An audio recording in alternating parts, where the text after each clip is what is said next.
Bom dia, a graça e a paz do Senhor Jesus. Veremos hoje o capítulo de número 5 do livro de Amós. Buscai a Deus e vivei. Deus exige justiça e não sacrifícios. Abra aí a sua Bíblia no capítulo de número 5 do livro de Amós. Eu sou o pastor Daniel Deusdete da igreja Os Semeadores. Como já dissemos, o livro de Amós é um livro que revela a severidade do julgamento divino por causa da infidelidade pactual em Israel e em Judá, e declara a esperança de grande restauração depois da destruição e depois do exílio que estava se aproximando. Estamos vendo agora a parte 3, os oráculos contra Israel. Nós nos encontramos na seção B, no capítulo 5, a severidade do julgamento. Até o versículo 7 deste capítulo, estaremos vendo a severidade do julgamento. Num oráculo de lamentação e em 2 oráculos de angústia, Amós expressou o quanto seriam terríveis os julgamentos que estariam por vir. Assim, também, vamos dividir essa seção B em 3 partes. Um lamento pela Virgem Israel, ai daqueles que desejam e ai dos complacentes. Vejamos então, começando por o lamento pela Virgem Israel. Até o verso 17 deste, estaremos vendo o lamento pela Virgem Israel. Amós lamentou o destino de Samaria sob domínio assírio, como ele descreveu na sessão anterior. Amós lamentou Israel como se ela já estivesse morta. Esse artifício literário é típico de profecias do Antigo Testamento, especialmente no livro de Ezequiel. Essa lamentação consiste em 4 partes. A descrição da tragédia, um chamado à reação, um discurso direto para os que estão caídos e uma convocação para o lamento.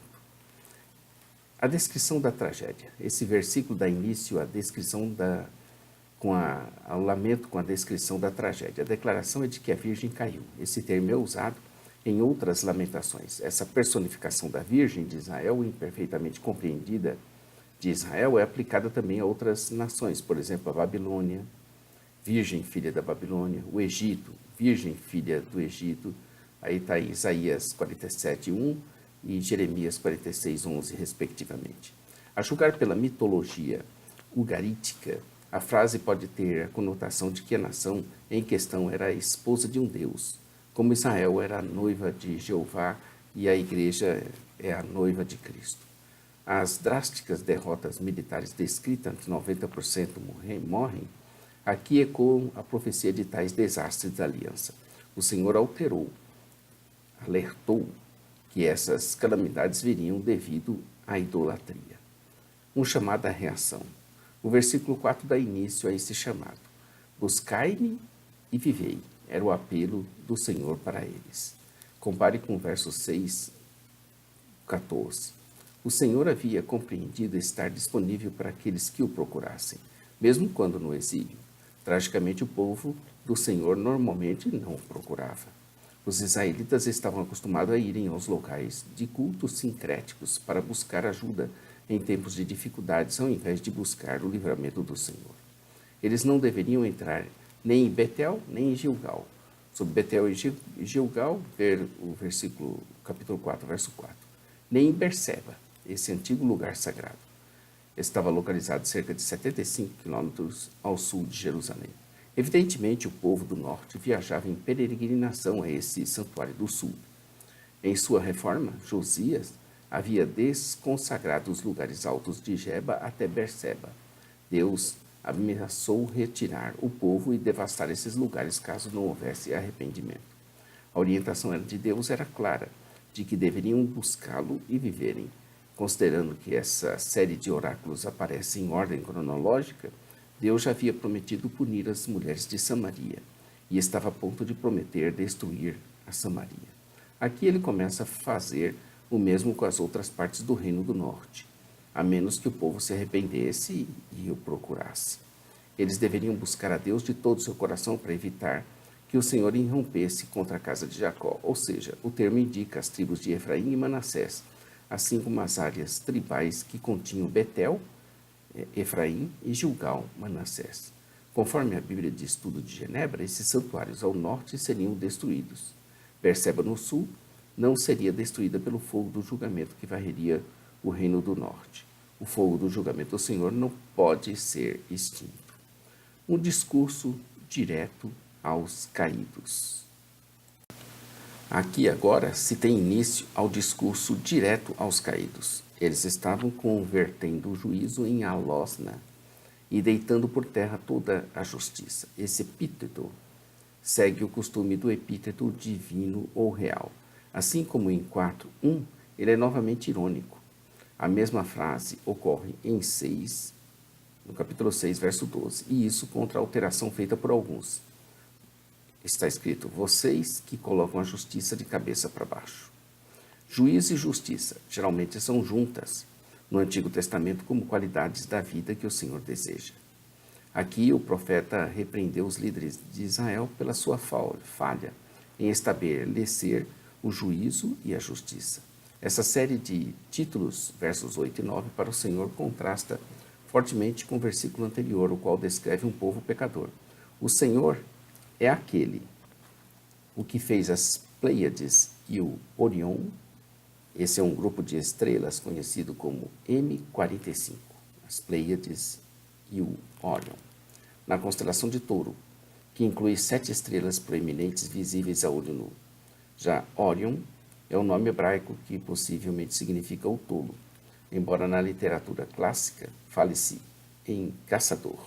7 estrelas e Orion ocorrem juntos em outro lugar, no contexto do poder e sabedoria incomparáveis de Deus. Então o Senhor é aquele que fez as Pleiades e o Orion, o que torna a sombra da noite em manhã e transforma o dia em noite, o que chama as águas do mar e as derrama sobre a terra. Deus e o Senhor é o seu nome, o que faz subir, o que faz vir, súbita destruição sobre o forte, de sorte que vem a ruína sobre a fortaleza. No verso 10, literalmente, eles odeiam e o desprezam. Esse versículo contrasta com os versículos seguintes, os versos 11 e o verso 12, que estão na segunda pessoa. No entanto, nenhuma diferença significativa de tom parece ser pretendida com essa mudança, e tais mudanças de pessoas são comuns em documentos do Antigo Oriente Próximo, incluindo cartas, tratados, dedicatórias. Muitos dos assuntos legais de uma cidade eram realizados em uma porta, uma larga passagem com salas adjacentes, e eram nas portas que havia repreensão e o falar sincero, pois essas pessoas repreendiam a falsidade e davam testemunho verdadeiro no tribunal da lei. Israel odiava esses indivíduos, pois eles ameaçavam impedir a corrupção e o ganho desonesto. Eles pisavam os pobres e ainda exigiam tributos de trigo, embora vivessem em casas de pedra, literalmente casas de pedras lavradas. Essas estruturas eram caras em contraste às casas de tijolo de barro, nas quais a maioria do povo morava. Seria interessante comparar a situação com Isaías 9:10. Por isso não haveriam de desfrutarem nem de suas casas, nem de suas plantações. As maldições de futilidades, por exemplo, maldições que tornaria fútil qualquer esforço construtivo, que o Senhor já havia anteriormente infligido aos cananeus, seriam agora dirigidas ao seu próprio povo. A maldição aos vinhedos é extraída da aliança, como estipulado em Deuteronômio 28, os versos 30 e o verso 39. Eram graves e muitas as transgressões deles. Era importante que os israelitas percebessem que o Senhor tinha conhecimento de que eles imaginavam que ele não sabia. A aflição do justo e o aceite do suborno refere-se ao pagamento de resgate pela vida de um assassino que era contrário à lei. Os tornava ainda esse procedimento mais dignos de juízo. Portanto, que prudentemente guarda o silêncio naquele tempo, porque o tempo será mau, ou seja, pode ser traduzido esse ganhar silêncio como cessará, uma vez que a palavra hebraica é usada em outro lugar, correspondendo à morte. Está escrito Jeremias 49:26, portanto cairão os seus jovens nas suas praças, todos os homens de guerra serão reduzidos a silêncio naquele dia. O Senhor retirou os homens sábios ou prudentes das posições de liderança como parte de seu julgamento de uma nação. por exemplo, Judá, Edom, uma convocação para o lamento. Novamente o apelo para a busca do bem e não do mal. Para esse pensamento, veja Isaías 1, 16 a 17, compare com o 5, verso 4, em que Deus ordenou que o seu povo o procurasse e vivesse. Conquanto seja verdade que a obediência ao Senhor traz segurança e prosperidade, que esse versículo aponta para uma verdade ainda mais profunda. Conhecer a Deus é a essência da vida, conforme João 17, 3. Em assim procedendo, buscando ao Senhor, fugindo do mal, o Senhor, o Deus dos exércitos, seria com eles. E se expressa a mais profunda necessidade do povo de Deus, a qual também é antecipada.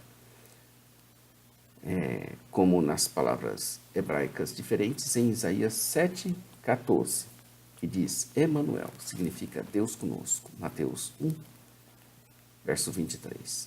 Os israelitas, 11, 20, 31, 12, 31. Os israelitas, com confiança enganosa, afirmavam que o Senhor estava com eles, apesar de sua rebeldia, simplesmente porque ele havia feito uma aliança com eles. Para um exemplo semelhante de confiança sem fundamento, veja Mateus, no capítulo 3, no verso de número 9. Odiando o mal, amando o bem, estabelecendo o juízo na porta. Sim, fazendo tudo isso, talvez o Senhor tivesse piedade do remanescente de José. No tempo de Amós, Israel era relativamente próspero e forte. A frase antecipa o tempo futuro, após a vinda do julgamento de Deus. Se o povo corrigisse seus hábitos, era possível que Deus fosse mais brando com relação ao julgamento de toda a nação. Considerando que os oráculos estão em ordem cronológica, Deus já havia prometido enviar as mulheres ricas de Samaria para o exílio, mas aqui o profeta ofereceu esperança, embora isso não fosse uma garantia, talvez, de que o restante do povo fosse poupado caso se arrependesse. Essa série termina com Deus prometendo destruir Samaria. Os versículos 16 e 17, conforme nós estamos vendo, compreendem a intimação ao luto que conclui o lamento. Em todas as ruas, verso 17, e em todas as vinhas, verso 18, haveria pranto, porque o Senhor passaria pelo meio do povo. Os lamentos sobre Israel continuam em toda parte da terra prometida, pois todas as partes seriam punidas. Em todas as suas ruas dirão, ai, ai. Para outros usos proféticos dessa exclamação, veja outros versículos. Verso 18, o capítulo 6, verso 1, Isaías 1, verso 4, Jeremias 22, verso 18. A mesma frase aparece em Êxodo 12, 12, onde o Senhor falou sobre o iminente julgamento do Egito, que diz, porque naquela noite passarei pela terra do Egito. Ironicamente, pelo fato de seu povo ter se tornado tão pagão quanto o povo do Egito, ele agora iria passar por Israel em julgamento, como uma vez havia passado pela terra dos seus opressores. Ai daqueles que desejam o dia do Senhor, a partir do verso 18 até o 27 desse capítulo. O profeta pronunciou um ai sobre o reino do norte em vista do seu futuro desanimador.